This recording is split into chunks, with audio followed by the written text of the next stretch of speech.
नमस्कार.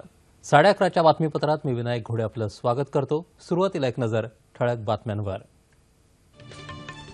विरोधकांच्या गदारोळामुळे संसदेच्या दोन्ही सभागृहांचं कामकाज आजही ठप्प.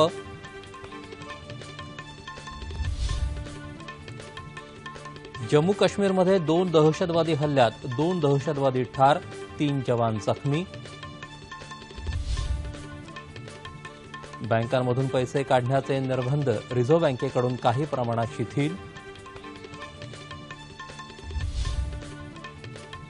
नव्या चलनातील कितीही रक्कम आपल्या खात्यात भरली तर तितकीच रक्कम खातेधारकाला आजपासून परत काढता येणार.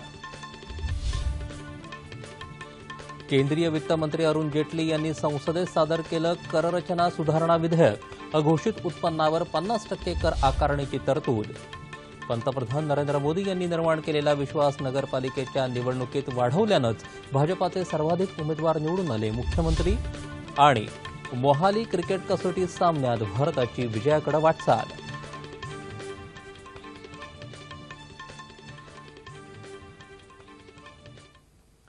नमस्कार. आता बातम्या विस्तारानं पाहूयात.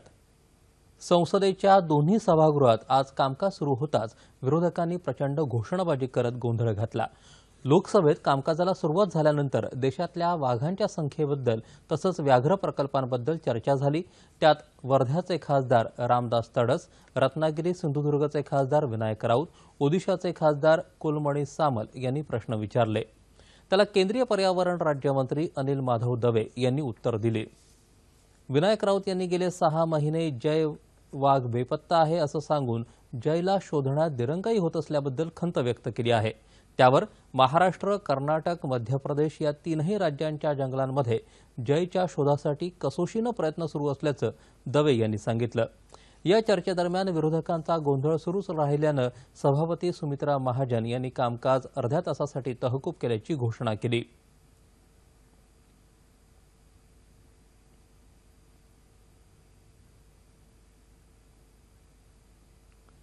राज्यसभेतही कामकाज सुरू होताच विरोधकांनी हौद्यात उतरून घोषणाबाजीला सुरुवात केली. त्यामुळे उपाध्यक्ष पी.जे. कुरियन यांनी 12 वाजेपर्यंत कामकाज तहकूब केलं आहे. दरम्यान भाजप संसदीय समितीच्या आज झालेल्या बैठकीत पंतप्रधान नरेंद्र मोदी यांनी भाजपाच्या सर्व आमदार आणि खासदारांना 8 नोव्हेंबर ते 31 डिसेंबर या कालावधीतल्या बँक खात्यातल्या व्यवहारांची माहिती भाजपा अध्यक्ष अमित शहा यांच्याकडे देण्याचे आदेश दिले आहेत. बँकांमधून पैसे काढण्याचे निर्बंध रिझर्व्ह बँकेनं काही प्रमाणात शिथिल केले आहेत. रिझर्व्ह बँकेनं काल रात्री याबाबतचा आदेश जारी केला. दर आठवड्याला बँकेतून 24,000 रुपये काढण्याची मर्यादा होती.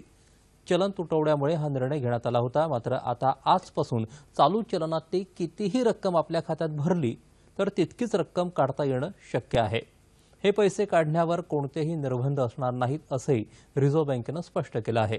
दरम्यान नोटाबंदीचा निर्णय लागू झाल्यानंतर 10 नोव्हेंबर ते 27 नोव्हेंबर या काळात 33,948 कोटी रुपयांच्या 500 आणि 1,000 रुपयांच्या नोटा बँकांतून बदलून घेण्यात आल्या. तर बँक खात्यांमध्ये 8,11,033 कोटी रुपये जमा झाल्याची आकडेवारी रिझर्व्ह बँकेनं काल प्रसिद्ध केली. या काळात नागरिकांनी बँका आणि एटीएममधून 2,16,617 कोटी रुपये काढल्याचंही रिझर्व्ह बँकेनं सांगितलं आहे. केंद्रीय वित्तमंत्री अरुण जेटली यांनी संसदेत कररचने सुधारणा विधेयक सादर केलं. 8 नोव्हेंबरनंतर बँकेत जमा होणाऱ्या अघोषित उत्पन्नावर प्रधानमंत्री गरीब कल्याण योजनेअंतर्गत 30% कर, 10% दंड आणि अधिभार असं मिळून 50% कर आकारणीची तरतूद या विधेयकात आहे. उर्वरित 50% रकमेतले 25% गरिबी निर्मूलन योजनेत गुंतवणूक करणं आवश्यक असेल, ज्यावर कोणत्याही प्रकारचं व्याज मिळणार नाही. तसंच ही रक्कम 4 वर्षांपर्यंत काढता येणार नाही. त्याचप्रमाणे आपल्या उत्पन्नाची माहिती दिली नाही तर 85% दरानं वसुली करण्याची तरतूद या विधेयकात आहे. डेबिट आणि क्रेडिट कार्डच्या माध्यमातून रक्कम स्वीकारण्यासाठी उपयोगी ठरणाऱ्या पीओएस मशीनच्या निर्मितीसाठी लागणाऱ्या वस्तूंवर 31 मार्च 2017 पर्यंत उत्पादन शुल्क माफ करण्याचा निर्णय केंद्र सरकारनं घेतला आहे, अशी माहितीही जेटली यांनी दिली. जम्मू काश्मीरमध्ये 2 दहशतवादी हल्ल्यात 2 दहशतवादी ठार तर 3 जवान जखमी झाले आहेत.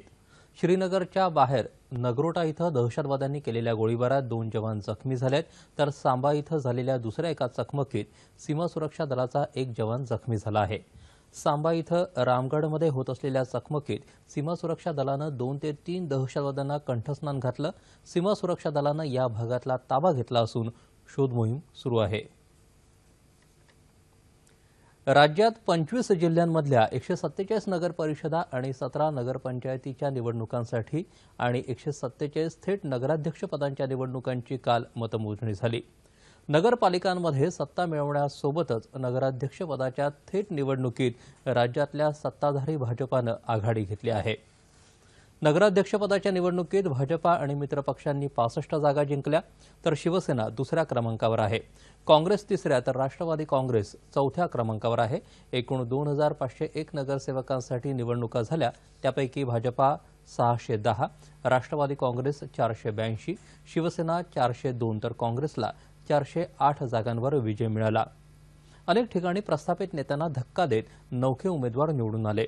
तसंच अनेक ठिकाणी नगरपालिकेतील सत्ता एका पक्षाकडे तर नगराध्यक्षपदी उमेदवार दुसऱ्या पक्षाचा असं चित्रही दिसून येत आहे.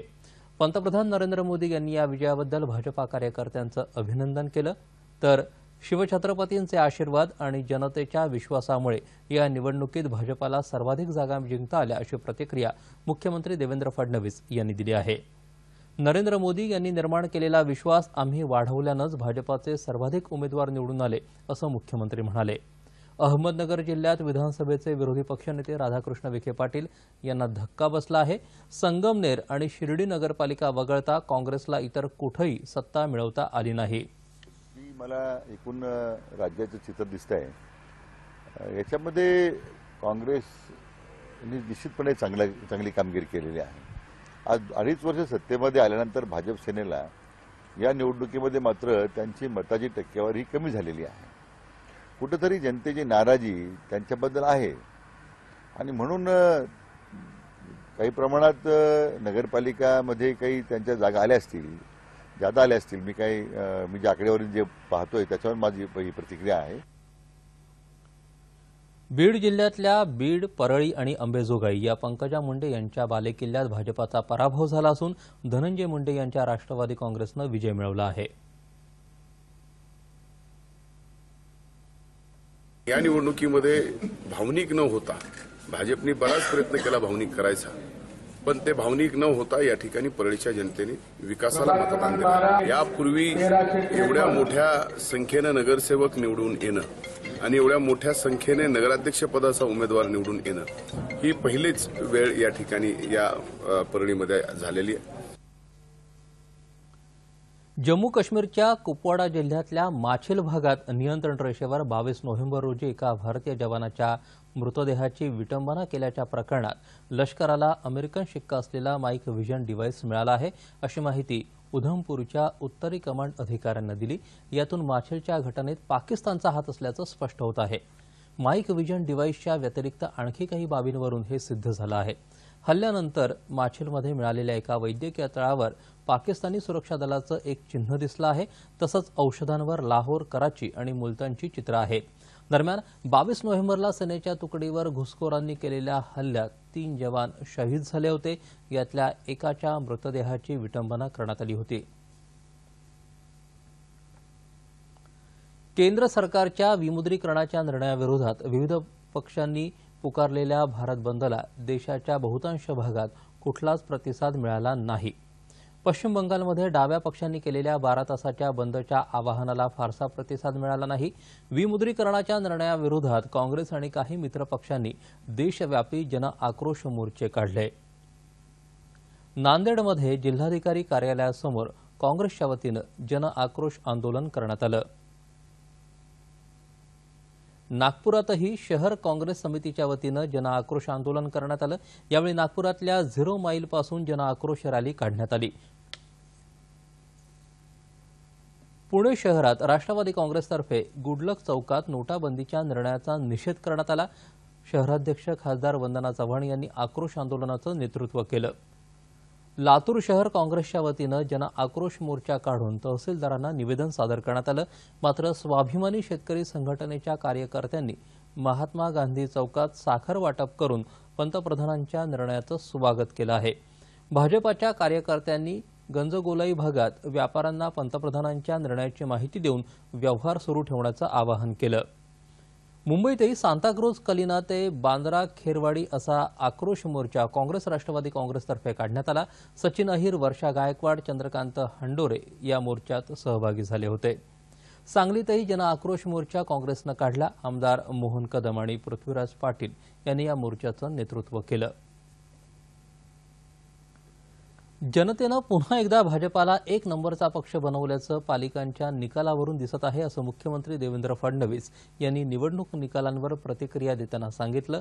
पुणे जिल्ह्यात भोसरी इथं व्हिजन 2020 विकास प्रकल्प कार्यक्रमाचं उद्घाटन मुख्यमंत्र्यांच्या हस्ते झालं, त्यावेळी ते बोलत होते। आमदार महेश लांडगे यांनी या कार्यक्रमाचं आयोजन केलं आहे। काल जाहीर झालेल्या नगरपालिकांच्या निकालांवरून राज्यातली जनता पंतप्रधान नरेंद्र मोदी तसंच केंद्र आणि राज्यातल्या भाजपा सरकारच्या पाठीशी आहे हे सिद्ध होतं, असं ते म्हणाले। अडचणींचा सामना करावा लागेल, मात्र त्यासाठी 50 दिवस द्या। गेल्या 15 दिवसात देशाच्या बँकांमध्ये जमा झालेल्या लाखो कोटी रुपयांमधून गोरगरिबांचं कल्याण करणाऱ्या योजना तयार केल्या जातील, असं मुख्यमंत्र्यांनी सांगितलं। मुंबई महापालिका मुख्यालयात स्थानांतरित अद्ययावत आपत्कालीन व्यवस्थापन विभागाचं लोकार्पण मुख्यमंत्री देवेंद्र फडणवीस यांच्या हस्ते झालं। शिवसेना पक्षप्रमुख उद्धव ठाकरे, उद्योगमंत्री सुभाष देसाई, शिक्षण मंत्री विनोद तावडे, महापौर स्नेहल आंबेकर यांच्यासह अनेक मान्यवर यावेळी उपस्थित होते। महापालिकेच्या अत्याधुनिक आपत्कालीन कक्षामुळे मुंबईकरांना तत्काळ मदतीची सुविधा मिळेल, असं मुख्यमंत्र्यांनी यावेळी सांगितलं। मुंबईसारख्या शहराला आवश्यक असलेली आपत्कालीन व्यवस्था महानगरपालिकेनं उभी केली आहे। शहरात आज 5000 सीसीटीव्ही कॅमेरे लावण्यात आले आहेत। मुंबई महापालिकेच्या आपत्कालीन नियंत्रण कक्षालाही सीसीटीव्हीची जोडणी देण्यात आली असून याचा नागरिकांना मदत करण्यासाठी लाभ होईल, असं मुख्यमंत्री म्हणाले। रब्बी हंगामासाठी बियाणं, खतं, कीटकनाशकं खरेदीसाठी शेतकऱ्यांना त्यांच्या बँक खात्यामधून अधिकृत विक्रेत्यांना ऑनलाईन रक्कम देण्याची सोय उपलब्ध करून देण्यात आली आहे। कृषी विभागामार्फत अधिकृत विक्रेते आणि वितरकांची यादी इंडियन बँकर्स असोसिएशन तसंच स्टेट बँक ऑफ इंडिया यांना देण्यात आली आहे। त्यामुळे धनादेशाची सुविधा नसणाऱ्या बँक खात्यावरूनही डेबिट स्लिपच्या माध्यमातून शेतकरी विक्रेत्याच्या खात्यावर पैसे जमा करू शकतील। मुख्य सचिव स्वाधीन क्षत्रिय यांनी ही माहिती दिली। सर्व विभागीय आयुक्त, जिल्हाधिकारी तसंच महापालिका आयुक्तांशी मंत्रालयातून क्षत्रिय यांनी व्हिडिओ कॉन्फरन्सिंगद्वारे संवाद साधला आणि आढावा घेतला। ग्रामीण भागात डिजिटल बँकिंगसाठी आपलं सरकार केंद्रांना 30,000 POS मशीन पुरवण्यात येणार असून यामार्फत डिजिटल पेमेंटची सुविधा तातडीनं कार्यान्वित केली जाणार आहे, असं मुख्य सचिवांनी सांगितलं। जलयुक्त शिवार अभियानांतर्गत पुण्यश्लोक अहिल्यादेवी होळकर जलमित्र जिल्हास्तरीय पुरस्कार काल अहमदनगरमध्ये वितरित करण्यात आले। जलयुक्त शिवार अभियानामुळे राज्यात पाण्याचे विकेंद्रित साठे निर्माण झाले आहेत, त्यामुळे शेतकऱ्यांना दिलासा मिळाला, असं जलसंधारण मंत्री राम शिंदे यांनी यावेळी सांगितलं। कृषी क्षेत्रात आधुनिक तंत्रज्ञानाचा वापर करून ठिबक सिंचन पद्धतीनं पाणी वापर आणि पीक पद्धतीत बदल करायला हवा, असं त्यांनी सांगितलं। कर्जत गावाला प्रथम, गुंडेगावला द्वितीय तर पळवे गावाला तृतीय क्रमांकानं गौरवण्यात आलं। जलयुक्त शिवार अभियानात उत्कृष्ट काम करणाऱ्या कृषी अधिकारी अमृत भाऊसाहेब गांगर्डे आणि सुंदरदास पांडुरंग बिरंगळ यांचाही पालकमंत्री शिंदे यांनी गौरव केला। आदर्श गाव प्रकल्प आणि संकल्पचे कार्याध्यक्ष पोपटराव पवार यांनी पाणी बचतीचं महत्त्व यावेळी सांगितलं। जिल्हा परिषदेच्या अध्यक्षा मंजुषा गुंड पाटील, आमदार बाळासाहेब मुरकुटे, जिल्हाधिकारी अनिल कवडे आदी यावेळी उपस्थित होते। राष्ट्रीय संरक्षण पर्वदिनीचा 131वा दीक्षांत समारंभ पुण्यात झाला। दिल्लीतल्या जवाहरलाल नेहरू विद्यापीठाचे कुलगुरू डॉक्टर एम जगदेश कुमार या कार्यक्रमाला प्रमुख पाहुणे म्हणून उपस्थित होते। सद्यस्थितीतल्या आव्हानांचा सामना करण्यासाठी उच्च शिक्षणाचं महत्त्व जगदेश कुमार यांनी यावेळी विशद केलं। या दीक्षांत समारंभात एकूण 274 जणांना पदवी प्रदान करण्यात आली।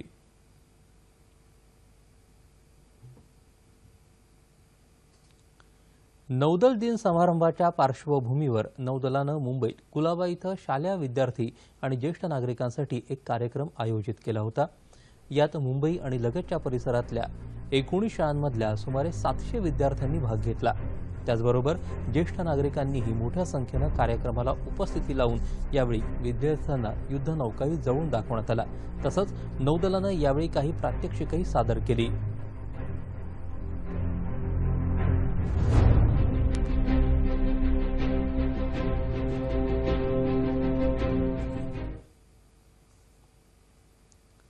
गिरणी कामगारांच्या घरांसाठी येत्या 2 डिसेंबर रोजी होणार असलेल्या सोडतीपूर्वी प्राप्त अर्जांची नीट छाननी करावी अशी मागणी कामगार नेते BK आमरे यांनी केली आहे. गिरणी कामगारांच्या घरांच्या प्रश्नांसंदर्भात गिरणी कामगार एकजूट या संघटनेच्या वतीनं मुंबईत मोर्चा काढण्यात आला. त्यावेळी ते बोलत होते. गिरणी कामगारांच्या घरांच्या किमती त्यांच्या वारसदारांकडून वसूल करण्यापेक्षा विकासकांकडून वसूल कराव्यात अशी मागणी त्यांनी यावेळी केली. घरांसाठी आलेल्या अर्जांची छाननी न करताच वाटप केलं तर अपात्र अर्जदारांचा फायदा होण्याची शक्यता आहे असं ते यावेळी म्हणाले. या सदनिकांची आकारण्यात आलेली किंमत अवाजवी आहे असा आरोपही त्यांनी केला.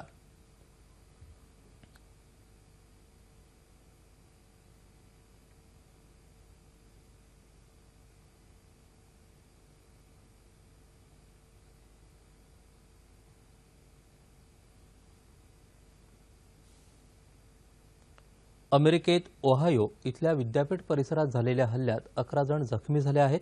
त्यातल्या एकाची स्थिती गंभीर आहे. सोमालियातून आलेल्या आणि या विद्यापीठात शिक्षण घेणाऱ्या विद्यार्थ्यानं हा हल्ला केला. हा विद्यार्थी स्वतः गाडी चालवत होता. त्यानं अचानक पदपथावर चालणाऱ्या व्यक्तींना गाडीनं उडवलं. त्यानंतर गाडीतून खाली उतरून त्यानं येणाऱ्या जाणाऱ्या लोकांवर चाकू हल्ला करायला सुरुवात केली.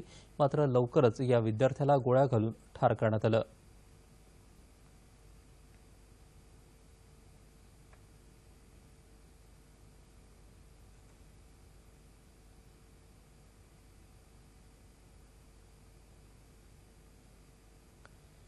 चित्रपट क्षेत्राच्या विकासासाठी सरकार विविध उपाययोजना करत आहे असं माहिती आणि प्रसारण राज्यमंत्री राज्यवर्धन सिंग राठोड यांनी म्हटलं आहे. ते गोव्यात 47व्या इफ्फी अर्थात भारतीय आंतरराष्ट्रीय चित्रपट महोत्सवाच्या सांगता समारंभात बोलत होते. इफ्फी महोत्सवाच्या निमित्तानं मोठा मंच उपलब्ध होत असून कलाकारांच्या कलेला मोठा वाव मिळतो आहे असं ते म्हणाले. महोत्सवाला गोव्याच्या राज्यपाल मृदुला सिन्हा, मुख्यमंत्री लक्ष्मीकांत पार्सेकर तर प्रमुख पाहुणे म्हणून चित्रपट निर्माते S. राजमौली उपस्थित होते. प्रतिष्ठेचा सुवर्ण मयूर सन्मान डॉटर या इराणी चित्रपटाला मिळाला. 40 लाख रुपये रोख, सन्मानचिन्ह आणि प्रशस्तीपत्रक असं या पुरस्काराचं स्वरूप आहे. कोल्ड ऑफ कालंदर या तुर्की चित्रपटाला ICFT युनेस्को गांधी पुरस्कारानं सन्मानित करण्यात आलं. माई तेरी चुनरिया लहराए, रंग तेरी रीत का, रंग तेरी प्रीत का, रंग तेरी जीत का है लाए लाए लाए, रंग तेरी रीत का, रंग तेरी प्रीत का, माई तेरी चुनरिया लहराए.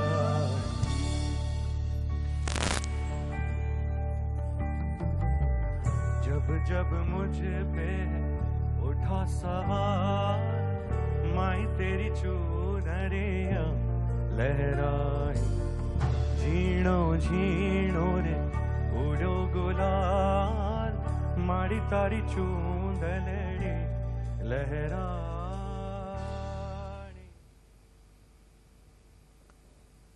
भारत आणि इंग्लंड यांच्यात मोहाली इथं सुरू असलेल्या तिसऱ्या क्रिकेट कसोटी सामन्यात आज चौथ्या दिवशी इंग्लंडनं कालच्या 78 धावसंख्येवरून खेळायला सुरुवात केली.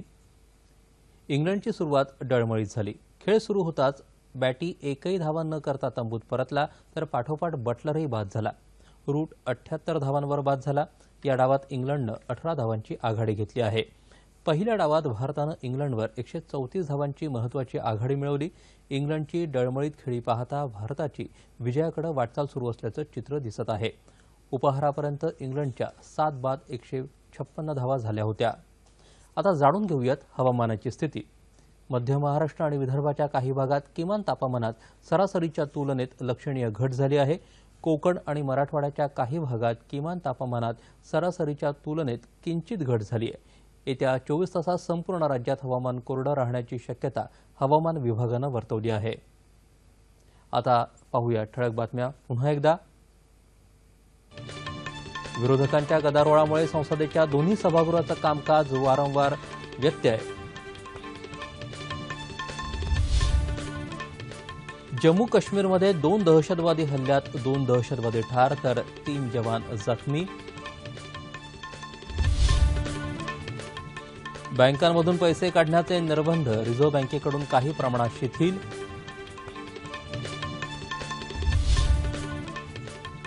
नव्या चलनातली कितीही रक्कम आपल्या खात्यात भरली तर तितकीच रक्कम खातेदाराला आजपासून परत काढता येणार.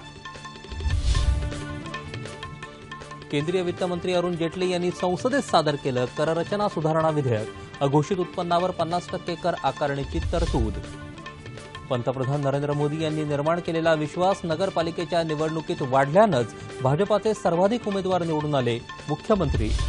आणि मोहाली क्रिकेट कसोटी सामन्यात भारताची विजयाकडे वाटचाल. याबरोबरच हे बातमीपत्र संपलं. पुन्हा भेटूया दुपारी 2:30 वाजता आपल्या सह्याद्री वाहिनीवर. नमस्कार.